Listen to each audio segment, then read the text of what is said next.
Guys, it looks like it's happening. It looks like Russell Westbrook is going to be traded to the Los Angeles Lakers for Montrezl Harrell, KCP, Kyle Kuzma, and a 2021 first-round pick. Now, apparently, according to Mark Stein, the official completion of a Westbrook to the Lakers trade, like the recent Memphis/New Orleans trade, can't happen before August 6th when the 2021 to 2022 salary cap year begins. However, as of right now, Woj and Shams have been reporting on this deal. They and a lot of other NBA reporters seem to think that this trade is a certainty. So we're going to talk about this trade as if it went through because yeah, something might happen in the future, but as of right now, it looks like waiting until August 6th to complete this trade is just a formality. This is a very interesting trade and we have a lot to talk about because the question has to be asked here, does Russell Westbrook really fit in with the Los Angeles Lakers roster? Also, on the flip side of things, after we talk about the Lakers, we are going to talk about the Wizards and Kyle Kuzma and his future in the NBA because I know a lot of people are down on him right now. A ton of people. Actually, I would say almost everyone is down on Kyle Kuzma, but we are going to still talk about his potential future. But for now, let's get into the Los Angeles Lakers trading for Russell Westbrook. Before we continue, guys, I do just want to say, please like this video. It helps me out a ton with YouTube's algorithm. I really appreciate your guys' support lately. And again, as does subscribing and turning on post notifications. Now, I did hit 1.7 million subscribers. Thank you guys for that so much. You guys are so awesome. I am going to give away that PS5 or Xbox Series X. I'll go more into detail about the PS5 and Xbox Series X giveaway in the final part of What If Kobe Went to College. For now though, please subscribe, turn on post notifications, and then let's continue on with this video. Okay, so just to begin this trade, we are going to look at the positives. Now, Russell Westbrook is going to be 33 years old next season. However, with the Washington Wizards, the man was still a menace on the court. He averaged 22.2 points per game, 11.7 assists per game, and 11.5 rebounds per game, which marked the fourth time that he has recorded a triple-double in a single season. And we have to remember, he was playing for a Washington Wizards team that, quite frankly, was not that great. So now, playing with Anthony Davis, the best big man by far that Russell Westbrook has ever played with, and of course, playing with LeBron James, Russ is going to have a lot of pressure off of him, which I expect will make him a much more efficient player. And I think the biggest positive that Russ does bring to the Lakers is that simply he is going to take a lot of pressure off of LeBron James and Anthony Davis during the regular season. Now, I emphasize regular season there because we're going to talk about the playoffs, which I think is a completely different monster later on in this video. However, during the regular season, we just saw Anthony Davis, we just saw LeBron James go down with injuries. It is clear out of those two guys, especially with LeBron, that having a guy like Russell Westbrook on the Lakers roster is going to help out LeBron a ton during the regular season grind because LeBron will be expected to do less. Russ is a guy who gives it his all 100% of the time. Even if it's a regular season game, the man is out there playing like an absolute demon, and there's definitely something to say about that. Also, at this point in Russ's career, we know what we're going to get. We know that he's a monster in transition. We know that on any given night, he can absolutely go off, and we know that he is a great playmaker as well. That is going to be huge for the Lakers because as we saw in the playoffs, with Dennis Schroeder manning the point guard position for the Lakers, it didn't really feel like Los Angeles had a great secondary ball handler on their team. In fact, I think we all know that Schroeder was awful in the playoffs, and so Russell Westbrook is going to be a huge upgrade from him. Now, after speaking about all the positives though, we are now going to talk about any potential negatives and question marks that I do have, because let's just be honest right now, Russell Westbrook is not a good shooter. Now, the Lakers were linked to Buddy Hield earlier today. They've also been linked to him for a while at this point, and honestly, we'll see what ends up happening next season, but I don't think this is a clear case where Russell Westbrook is a better fit on this Lakers team than Buddy Hield. Do I think Russell Westbrook is absolutely a better player than Buddy Hield? Yes, of course. However, with LeBron and Anthony Davis, the Lakers need floor spacing. Russell Westbrook does not provide that. Last season, he shot around 31.5% from three, which actually was a good three-point shooting season for him, as in 2020, he shot 26% from three. So yeah, if in the offseason, Russell Westbrook basically only practices shooting, if he improves his shot tremendously and is able to knock down around 36-37% of his threes, then this would be a no-brainer deal. This would be an incredible deal. The Lakers with LeBron, Anthony Davis, and a great three-point shooting Russ would, in my opinion, have a great, if not the best shot at winning the NBA championship. However, again, Russ is going to be 33 33 years old next season. Do we really suddenly expect him to start making his three-pointers? I mean, it's happened in the past. It happened to Jason Kidd in Dallas. Jason Kidd, when he was around 30 years old, was shooting around 32% from three, and then suddenly, at the age of 35, he shot around 41% from three, and then at 36, he shot around 43% from three. So definitely, as players get older, if they do focus on shooting, it's possible that they'll become better shooters, but nothing at this point in time indicates that Russ is going to be a player like Jason Kidd that improves his shooting that much. So that means for the 2022 playoffs for the Lakers, the question becomes, will the overwhelming all-around talent of their big three be enough to offset the lack of floor spacing and the lack of shooting that they'll have? Now, of course, the Lakers aren't done yet. Of course, they could end up with 2 more shooters on their roster, but at this point in time, we have seen the direction where the NBA is headed. We've seen what kind of teams win championships, and a team with this little amount of floor spacing, I mean, I'll just be honest, guys, I have some serious doubts about them. I think the Lakers are going to be a great regular season team. However, if LeBron had his hands in this, if Russ is the guy that LeBron wanted, which I think is a very big possibility here, I just don't know. We have seen LeBron in his general manager role that he plays mess up in the past quite simply. He doesn't always make the right decision. I think LeBron probably thinks, and he might be right, that he can unlock the championship potential of Russell Westbrook. However, there is a possibility that the two start butting heads during the regular season or during the playoffs, because both of these guys are incredibly ball dominant. Last season, LeBron ranked 9th in the NBA in usage percentage. Russell Westbrook ranked 15th. What I will say though, to end this with the Lakers, is that they're not done yet. I'm interested to see what other moves they make. And also, I fully do think that there is a chance that talent just wins out here. I think that Russ, Anthony Davis, and LeBron might just overpower their opponents. Now, as for the Wizards segment of this video, I'm not really going to talk about KCP and Montrezl Harrell because I believe that both of those guys were kind of salary fillers. I mean, I think Montrezl Harrell could have a great season in Washington, actually finally being able to play the game of basketball. He definitely hated it on the Lakers. He did not fit that team at all. The key piece of this trade, though, comes in 2 parts. 1, Kyle Kuzma, and 2, cap space. Because according to Woj right now, Washington is making this trade with Bradley Beal in mind because they want to create some salary cap flexibility for the future to add talent around him. Now, I'm not going to go too much into that because there is a chance that Bradley Beal just ends up getting traded and all of this doesn't matter. But what I will say is that if Washington really thinks that that is a smart move, I completely disagree with them. I do not think that Washington is going to get nearly enough talent around Bradley Beal, and Bradley Beal is on an expiring contract next season. If I was the Washington Wizards, if I traded Russell Westbrook, I would definitely trade Bradley Beal this offseason. I would be shocked if there was not a Bradley Beal trade coming soon. As for Kyle Kuzma here, listen, I think Kyle Kuzma has been getting way too much disrespect, like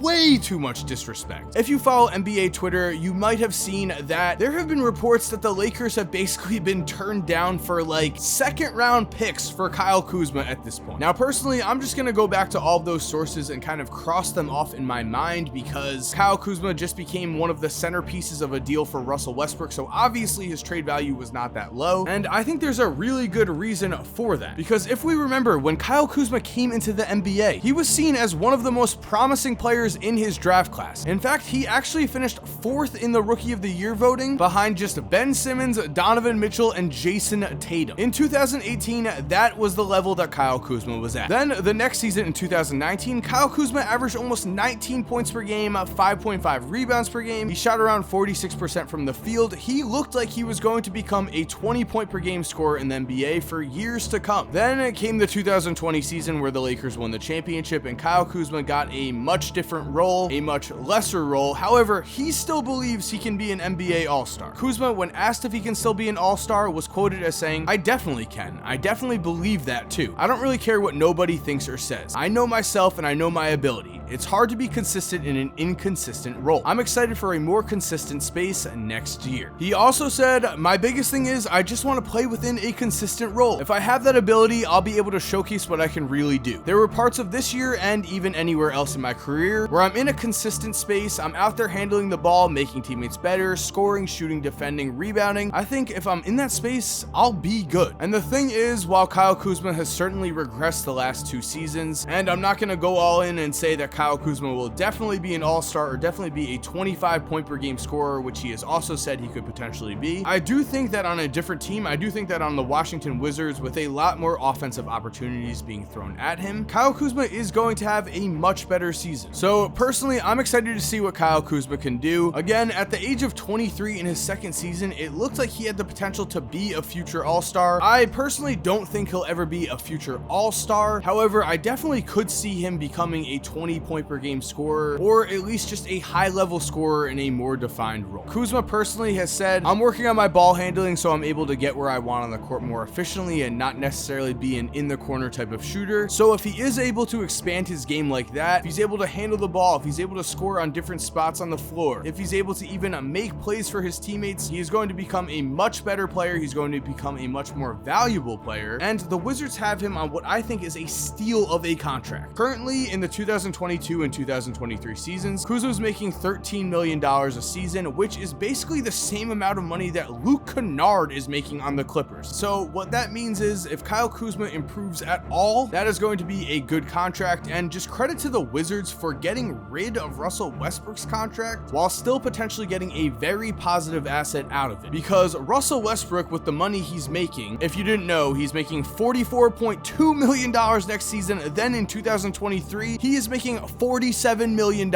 aka you would think he would have an untradeable contract. We'll see what happens with the rest of this offseason, guys. There might even be more moves happening tonight with the draft. For now though, like I said before, make sure to leave a like on this video and subscribe and turn on post notifications so you never miss a video. If you're already subscribed, thank you so much for supporting. You're awesome. We all know it. And as always, have an awesome day, guys, and cue that music. If you're still here while the music is cued, here are two videos I think you are definitely going to enjoy. Make sure to click on one of them. Again, I know you're gonna love it. And other than that, have a great day and peace.